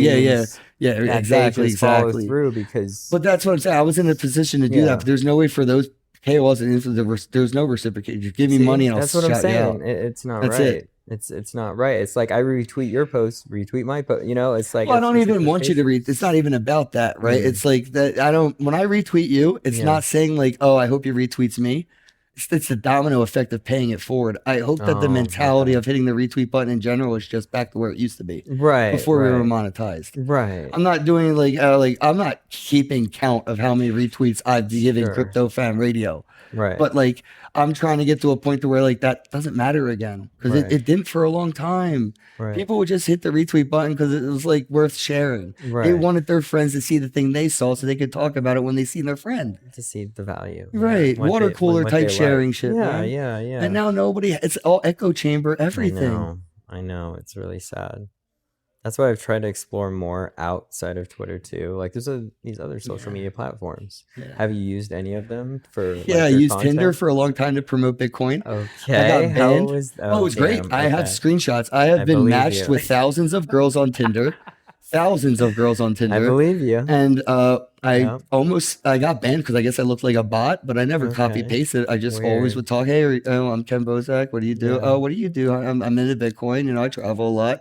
Oh, this, that. Are you into Bitcoin? No, we should check it out. And like it kind of ended there. The next girl that liked me, same conversation. As soon as it gets to you should look at Bitcoin, they never, they just ignore you. So many girls I talked to, just every time on Tinder, literally every time on Tinder, somebody matched with me. I told them to check out Bitcoin. Oh my God, that's amazing. You know what I mean? So that was like a platform I used. I used OnlyFans for a while just for content for crypto stuff. And then I also did adult stuff for a while. I have deleted it, but the Wayback Machine exists. But the only reason I even deleted it was because I want to do this media group thing. I want a team of people under me, and that pressure that I talked about with that earlier is to like not be unauthentic, but be more authentic to the group. It's not my own authenticity anymore. I have to be authentic for multiple people. You know, it's not just me representing me anymore. I have double O tats. I have Miggy Crypto. I have Crypto Gal, and I have Bobcat BTS. I have all these people. I have a lawyer now. I'm not sure if he wants to be public. Nobody's one of the biggest lawyers in crypto. Love you, brother. I would have shouted you out, but I'm not sure. You know what I mean? No, I know you know. Like, so, but yeah, it's like I have a lawyer now. We're doing all this stuff, and like. It's like, again, the first time I'm in a position where I need to make some money, and I actually have all the dots out there like stars, but I never made constellations. I never tried to connect dots. And now this is my first time connecting these dots in my constellations and building these things out to see the bigger pictures. I love that. Trying to, get something for what I've been doing. No, I've been doing this stuff just because I enjoyed it. Like I never was like, oh, I need a sponsor to go to Token 24. I'm like, I went to Token 24 and without a ticket because I was like, I'm going. I didn't even have a hotel room, bro, when I went to the first one. Fuck, where'd you stay? Oh my God, that's a great question. This is why this dude's an interviewer. I'm like, I interview people, and I would have probably just been like, that's cool, and just like let it roll. But yeah, so I was sleeping in the lobby. They let you sleep in the lobby? No, they did not let me sleep in the lobby. So then what happened? They kicked me out. So I had to walk around for a few hours, and then I went back to the lobby because I knew shift change. I was like, oh yeah, not the same people. Not the same people working here right now. It's like, night today, it was morning. I was like, shift change. All right, I'll get kicked out by the next group, right? So I sat down, laid down, and Paul Pue from Edge Wallet, the CEO and founder of Edge Wallet. It used to be called Airbits, and that's how you know if you're an OG or not. I used Airbits. They turned into Edge Wallet, which is probably next to Phantom, who I'm trying to get to sponsor me. Edge Wallet will probably never work with me. I'm too much of like a brand liability. I tried to work with them, but anyway, he let me sleep in his room with him in his bed. Like I shared a bed with Paul Pue of Edge Wallet and Token 2049 in Hong Kong because I just showed up without a ticket, without a hotel room, without anything. I just showed up. Just show up. And that's what I mean. But now it's hard. I can't even just show up, bro. I don't have the money for the flight. I don't have the money for the room. I don't have money for food or weed. So we gotta solve your money problem, bro. Oh, no, the community is that they has been. That's why I'm saying I'm going to consensus, and that's why I love, like, I had to keep shouting them out. Dial.wtf, Mindswap.app. They're like the only two out of everybody I've ever I've asked people for help. They were the only two that were like able to shake out the couch cushions. It means a lot to me right now that they're doing that. So definitely. They're the only reason I'm even going to consensus. I submitted a proposal to Bitcoin Cash through fundme.cash, which is the only reason I'm able to go to Europe next week, right? Yeah, you're telling me or after consensus.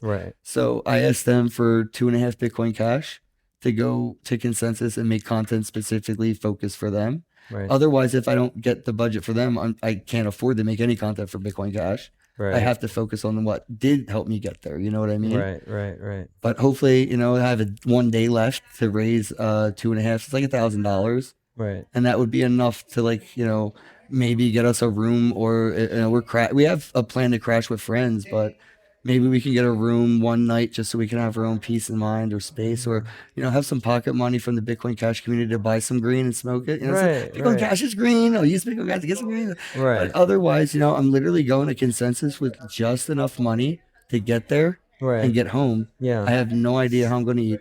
I have no idea how I'm going to smoke weed. I have no idea how I'm going to Uber places if I wanted to leave at my own reconnaissance. I'm at the will of somebody who's offered, or I'm walking.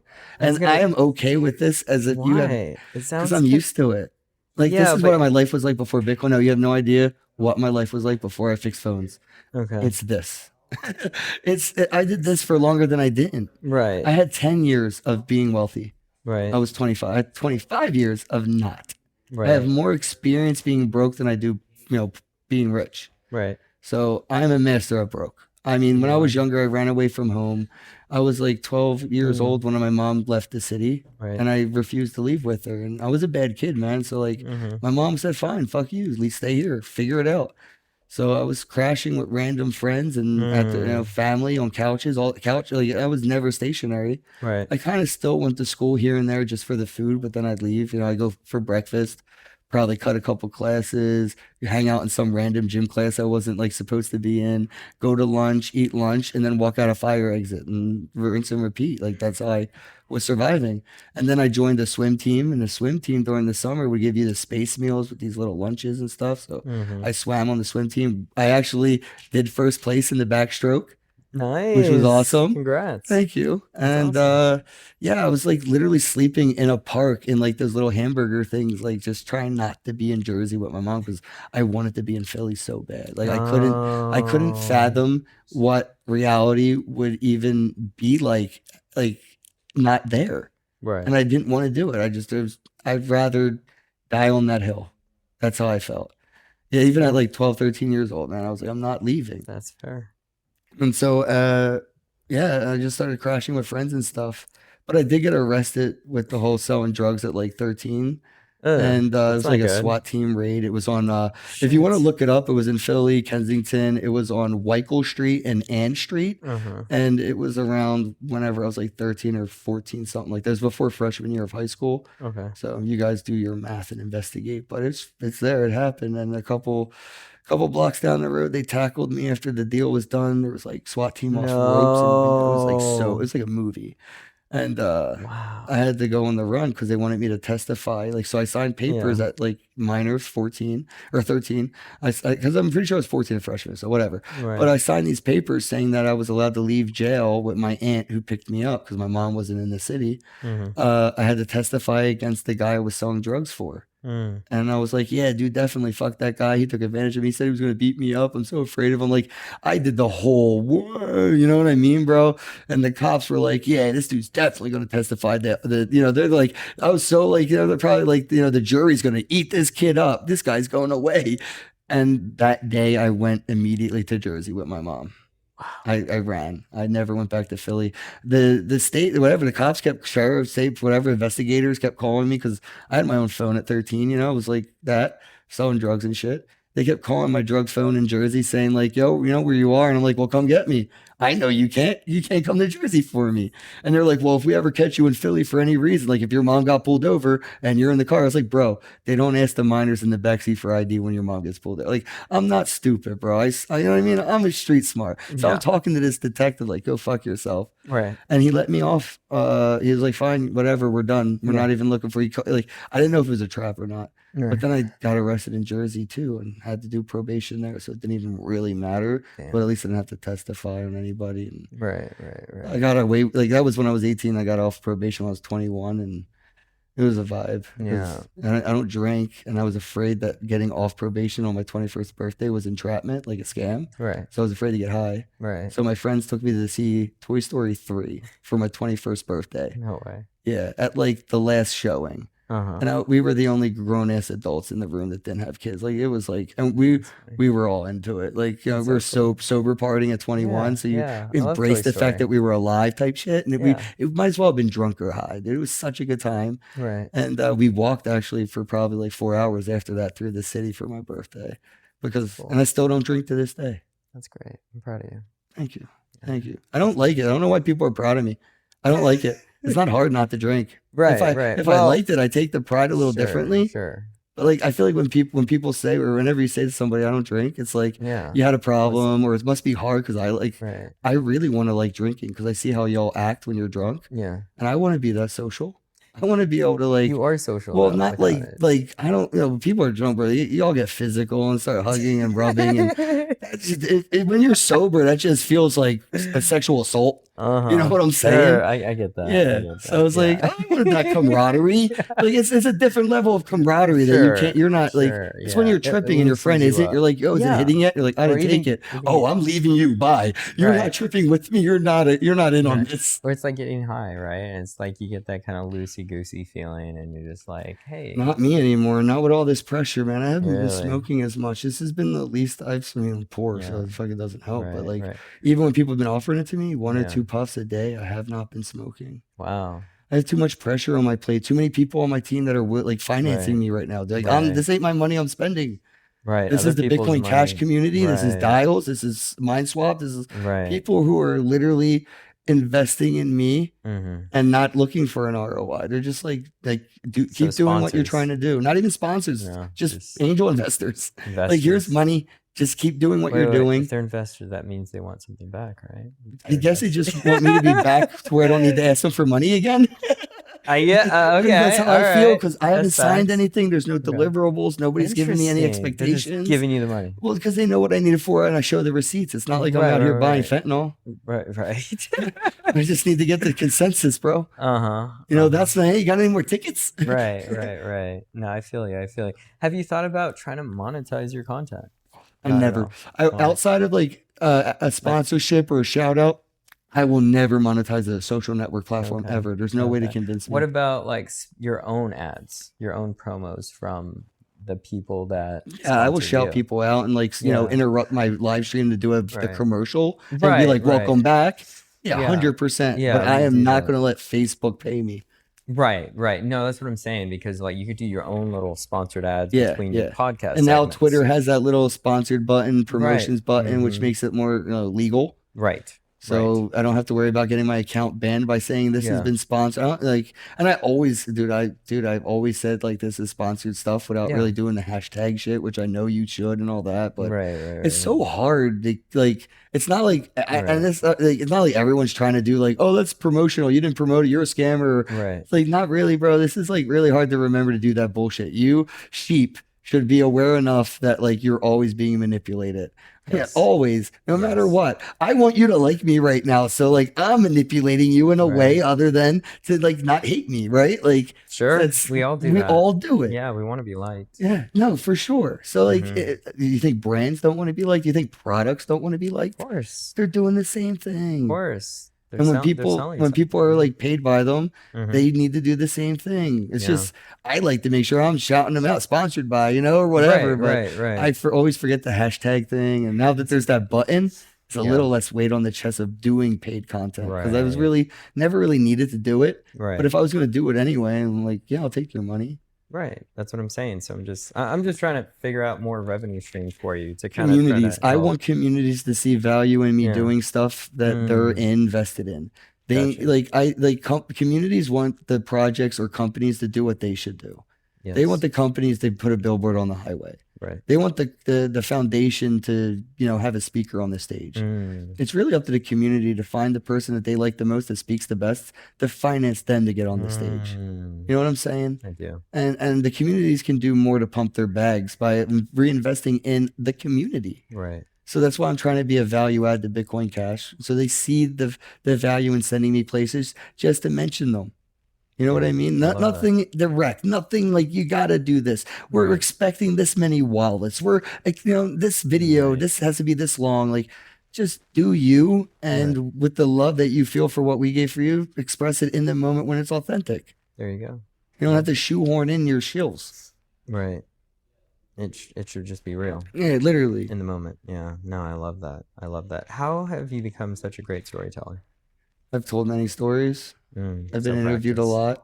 Okay. I've been interviewed by CNN, CNBC, Really? RTTV. Have interviewed me twice before they were official propaganda television. Like, I've been around, bro. Yeah, I People know. like, but I know you I took have. some time off, and Miggy Right. literally was like, not to say what I fucking love you, Miggy. So please, don't take this the wrong way. But like, he was like my camera guy. You know what I mean? Oh, He was like okay. I didn't behind the know camera that. for a I little did bit, not like, know but not that. really, but really, you know. Cool. And like, Yeah. I stopped going to conferences, and Right. he was now in front of the camera. Yes. And then when I came back to crypto, Mhm. my not last December, but the previous one, 2025, Sure. is like when I just kind of came back into the going to conferences. Oh. Miggy was like so well known that like I wanted like the joke. He was like back. Like I love Miggy, bro. He was like instantly like, yo, let's go do a video. And, like, no, bro, I'll record you. Right. Like you're him now. Right. You know what I'm saying? So Right. all the conferences that I went to, I made like not made, but like Yeah. I wanted Miggy to do the majority of all the interviews Right. because like I just it's so freeing to be like in his position when we were first like rolling together, when he was helping me make content, Right. when I was on stage. And now I'm able to help him now That's when cool. he is on stage. I love that. There's such a it's so rare that you could like literally swap positions with somebody who has helped you get to the position they were literally in. Like when does that happen? It's so hard. It's like rare. balancing a seesaw. It's very rare. Yeah. It's like landing a flipped quarter on its side. Like that's how I felt when I Right. was like in that moment with Miggy. I'm so proud of him, and like I am. Like he's doing so much, and He's doing a lot. And he's doing a lot outside of the space too, Yeah. man. He has a lot going on in He IRL. He's told me. and I in don't know how crypto he can do Twitter. it all. How can he do it all? He has He doesn't the sleep, strongest maybe. mental fortitude I have ever met in a human being. I could see that. His mental fortitude I could see that. is ironclad, bro. Mhm. You cannot crack his composure Yeah. unless you get a drink into him, which is why I begged the brother never to drink ever again, because that's his weakness. That's his kryptonite. Oh. Miggy's only really? kryptonite is a drink. A drink. Oh, He has great. a drink, it's kryptonite. But other than that, brother, he is Yeah. Superman everywhere he goes. Yeah. He just flies, bro. He does. And people go like, it's a Miggy. Right. Right. Now he's amazing. He did our 24-hour Survivor challenge. Dude, you we know, did the so- shitcoin conference together. Yeah. Like we manifested in a conference together. Right. Right. From nothing but an idea, we raised like tens of thousands of dollars. That's cool. And we did the shitcoin conference. Yeah. You need to bring that back. We are. We did it. We did it in Okay. Vegas last year at the scam club that I was Okay. running. Okay. Yeah. You gonna do it again next year? I didn't do it this year because of, life sucks. But next But year. I next said. year in Nashville, I want to do a shitcoin conference. Yeah. And I'm whatever Tokenize is probably doing, because I know Michael Turpin's scam isn't about to end anytime soon. I'm going to tailgate Michael Turpin's Tokenize and call it a scam and try to get as many people to not go to that conference as possible. Okay. So there's less people that will be hurt by, all the VC hedge fund bullshit that they're going to have on the stages. All the bid angel pitches. Oh, fucking such a bullshit. Fucking, Echo chamber. Yeah. Yeah. It just sucks. It's all embezzling, bro. It's just how they hand That's- money to each other through this shit, Right? bro. I feel like It's an it embezzling is. thing. Like I see the way that the cogs turn, Mhm. and I see the grease. You know what I mean, bro? I Right. see it for what it is. Bid Angels, Tokenize, Michael Turpin, the whole thing with all these people, they're all the same people saying the same thing with a new name for their hedge fund, a new name for the VC, a new name and a new reason to give them money. Right. But the people the thing that, what about the thing that last year? Every year it's some new reason to give you money. Right. I hate that. I'm over it. I'm That's over being invited to the Mike Tyson Tiger Mansion for a photo op because, like, yeah, it's cool to be there, but also I'm in the background of some scammer pictures that they're going to show some senior citizens and be like, look, man, you think I'm a bad guy? I was hanging out with Kenn Bosak at this legit conference. He spoke on the same stage as me, and he didn't call me out like he called out all these other people. Why wouldn't you trust me? Right. That's why Andreas Antonopoulos doesn't follow anybody anymore, because fucking Brian Rose interviews him. Brian Rose uses that Andreas Antonopoulos interview to do an ICO for a decentralized social networking platform, which already exists in the moment. It was called Steam It. He could have just used Steam It. He didn't need to do an ICO. You know what I mean? Right. And then Andreas Antonopoulos is like, my credibility is being used to manipulate people. Just a selfie could get people scammed. So he stopped taking selfies. Wow. I fucking miss Andreas Antonopoulos more than I miss family that are gone, and he's not Oh. gone. He just is gone because he can't afford to be seen in the space public. He can't afford to have a selfie because that selfie will lead to somebody being hurt. His image is such a weapon of mass destruction. That's he can't even go crazy. in public anymore, man. That's crazy. Like, I missed it, dude. He was like my favorite person in crypto, and he doesn't even communicate with anybody. Yeah. Because of these scammers. Yeah. Yeah, man. It's unfortunate. So I'm done. I'm done just like being quiet and being just grateful to be in the room when the room is full of sharks and wolves, bro. Yeah. I'm done trying to fight the feeling in my gut that's screaming fire, run. And I just keep fighting it to stay in the seat because like maybe I'll find somebody that's like, sponsor this or that. Like, yeah. I never needed to be in the room like that. Like now I do. I need to find the sponsors, and like I just was there always trolling people. I never really took it for what it was, and I was just like whatever. Yeah. And now that I'm like really looking now, it's like I see why the KOLs and influencers go to these things. They're desperate. They're just as desperate as me. They're just not as public. Right. And they're so desperate they don't care how bad the look is because nobody's going to call it out because all of them that were there can't afford to even say anything to each other about each other's scans or whatever. Like, it just sucks, man. It's fucking Walking Dead.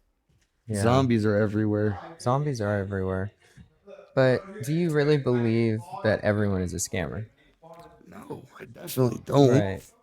There's a lot of good people doing great no, things. Dude, there's people that have scams and not even meaning to do it. It's just like shit happens, Yeah. They're either scapegoats or they failed in a way that just so happens to coincide with what looks like a scam, even with the effort. Right. But it's the intent that matters. Just when like, even in language, like saying a certain word, it should matter the intent of it, not the sound of it.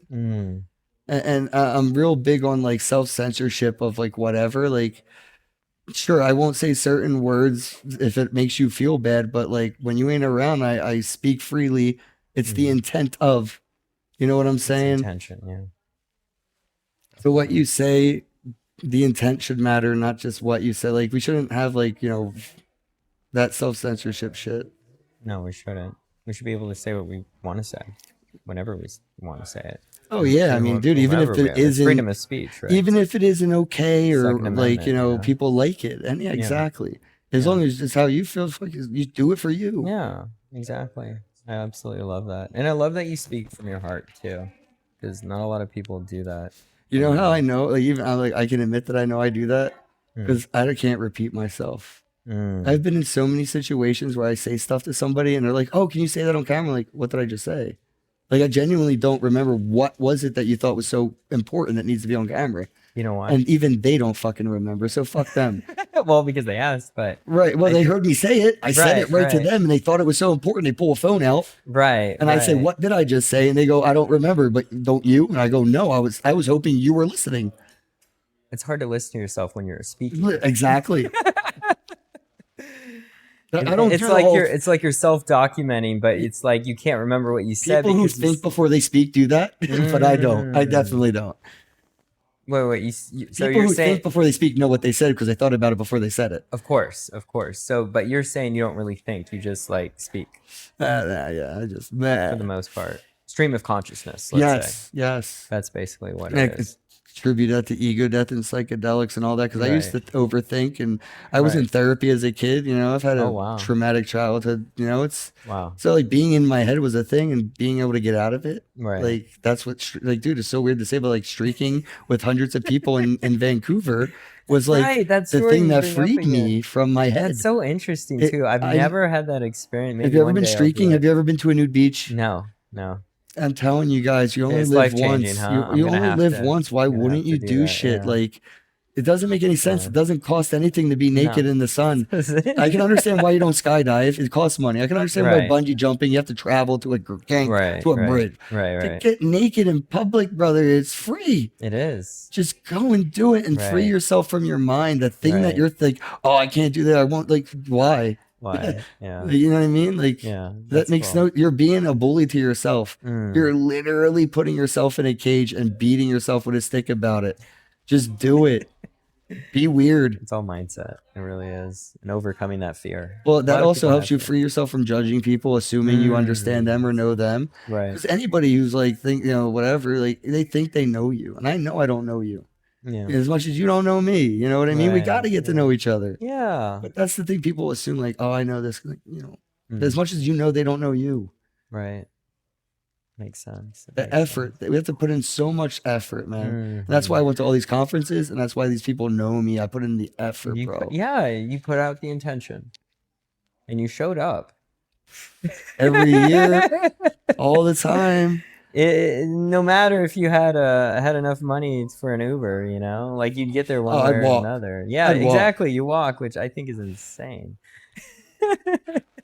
I'd walk. I would hitchhike to fucking Consensus from here if I had to. Really? Oh my Dude, I don't even have a way to get home without a friend helping me right now. So yeah, like, and again, I'm not saying any of this with woe is me or I'm worried or scared. Nothing.